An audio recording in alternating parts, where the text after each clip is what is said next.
As it stands right now, we don't have any idea, do we, what sort of bill the Democrats will end up passing where it concerns Biden's Build Back Better plan. It started around $6 trillion. Well, I shouldn't say that. That's what Bernie Sanders and Elizabeth Warren and some real Democrats were pushing for. But it started out from Biden's point of view at about $3.5 trillion over a 10-year period. Now it's down to $1.75 trillion. In other words, 50% has been gutted. And that's due primarily to Democrats who are not really Democrats, arrogant bastards within the Democratic Party in the House and the Senate who decided, no, we're not going to do it that way. So we don't know what kind of bill is going to wind up being presented to the American people as a result of the Democrats' efforts. But as Katrina vanden Heuvel points out in a column, it will be a shadow of Biden's original plan. Now, she points out what we've talked about. The core of the climate agenda is out, thanks to Manchin. Free community college is out, thanks to God knows who. The extension of Medicare to cover vision, hearing, and dental is under threat and probably will not happen.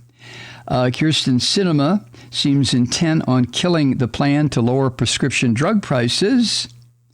And that is a reform, believe it or not, that even some Republican voters support. So instead of what Biden, if you remember, he called it a Roosevelt moment, all these things that were going to happen, we have, as Katrina points out, another tawdry chapter about the power of deep-pocketed interests and the pervasive corruption of our politics. And that applies, of course, to Democrats to a lesser degree than the Christian fascists, but it still applies.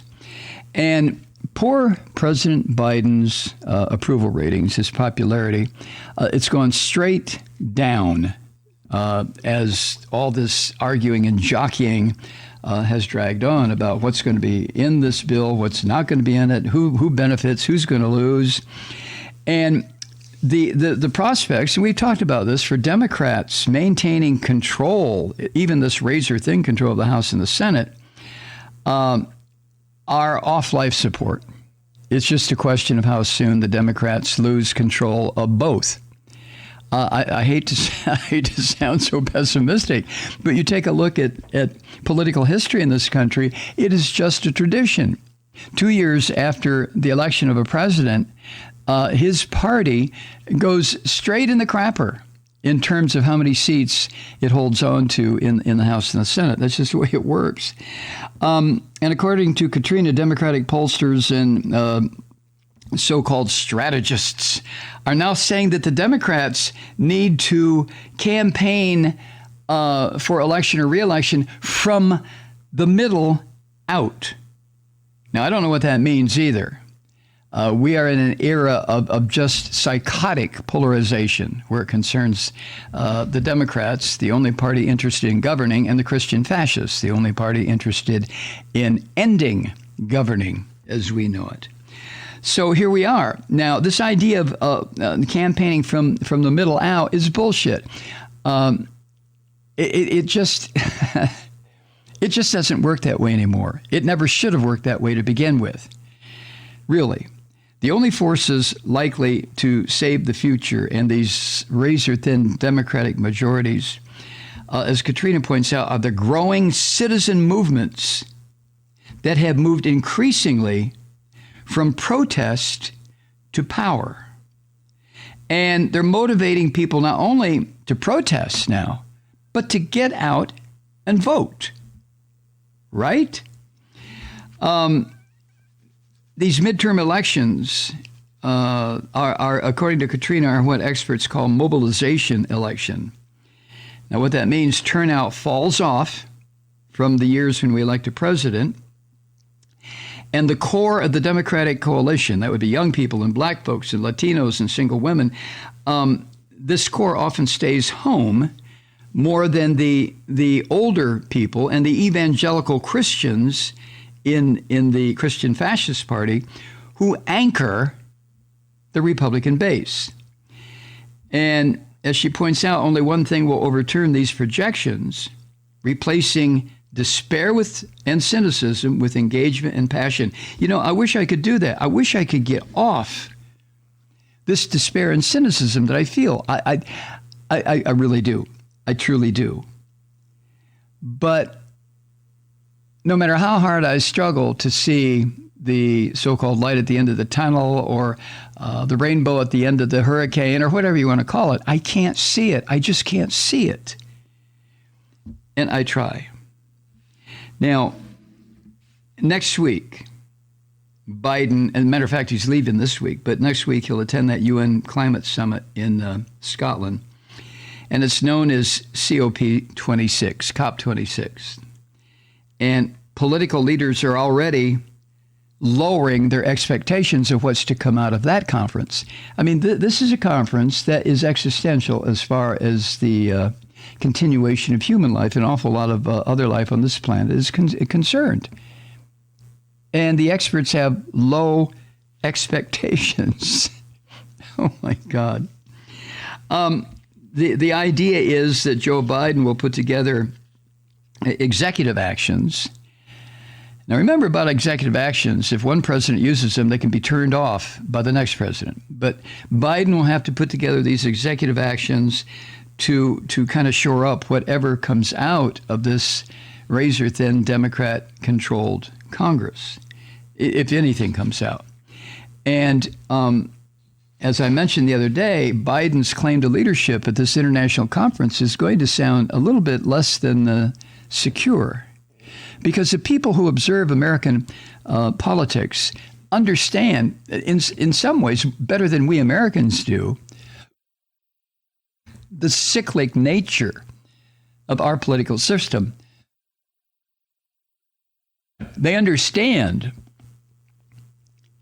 that an off presidential year election usually wipes out the party in control or severely injures it. They know that. So they know what Biden is facing with a one vote majority only by virtue of his vice president in the Senate, and about 8, 10, 12, 16 vote majority in the House.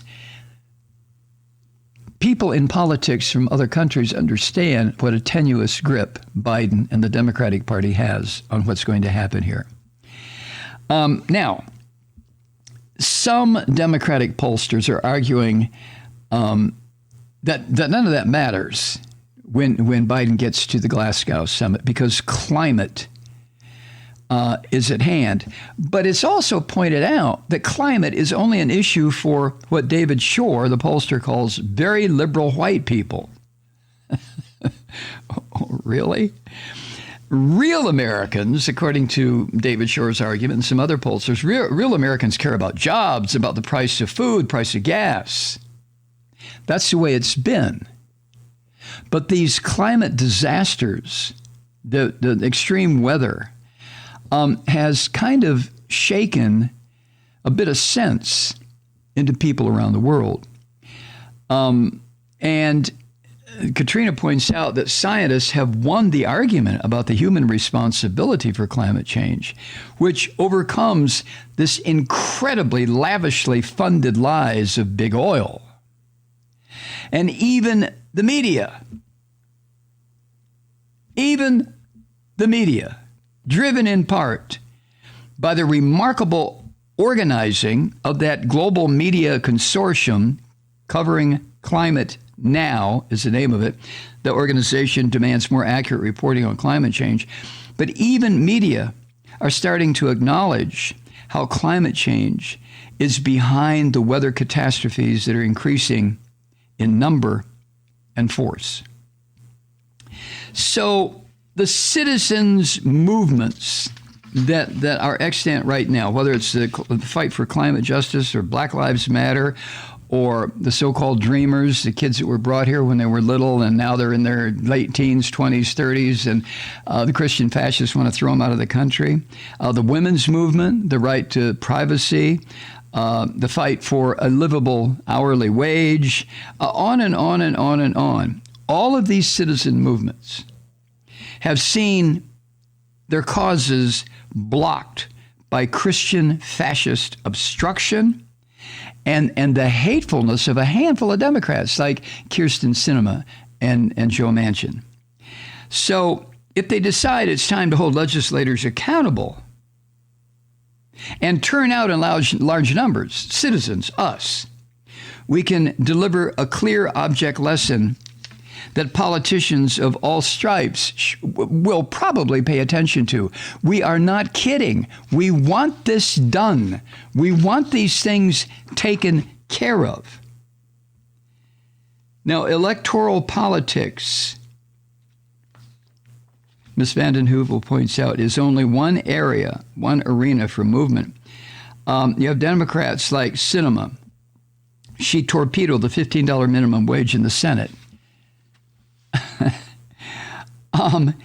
Even though she did, workers and activists forced employers and more states and localities to move wages up to $15 an hour and above. And the climate movement and the falling prices of solar and wind energy have, in fact, caused the shutting of more coal mines than any legislation could have. It's the capitalist system. You either make a profit or die. It's that simple. How you make the profit is immaterial. It doesn't make any difference. Just make the damn profit. And if you can't or won't or don't, then you're going to wind up on the, what is it called? The ash heap of history. The only thing that politicians do when these movements start to take hold, they scramble to lead the march when it's already too big to ignore. Katrina writes, after witnessing the Democratic Party dysfunction in Washington, the only question that matters now is how big and how passionate the march will be. Hi, Truth Seekers. Mike Malloy here. As you know, we've switched formats and are now broadcast exclusively on the Progressive Voices Network. So that means you get fewer program interruptions, no corporate commercials, and lots of profanity. But our format change also means some of our radio listeners no longer hear the program. It's been a while since I mentioned our podcasts, so you may have forgotten that there is a way to listen to this program anytime you need a good dose of screaming. Visit MikeMalloy.com and subscribe to our podcast. As a podcast subscriber, you can download the program to your mobile device and take me with you wherever you go. And if you have a friend who needs a dose of truth-seeking, you can give a gift subscription as well. That's MikeMalloy.com, and never miss a minute of the uncensored fun and frivolity.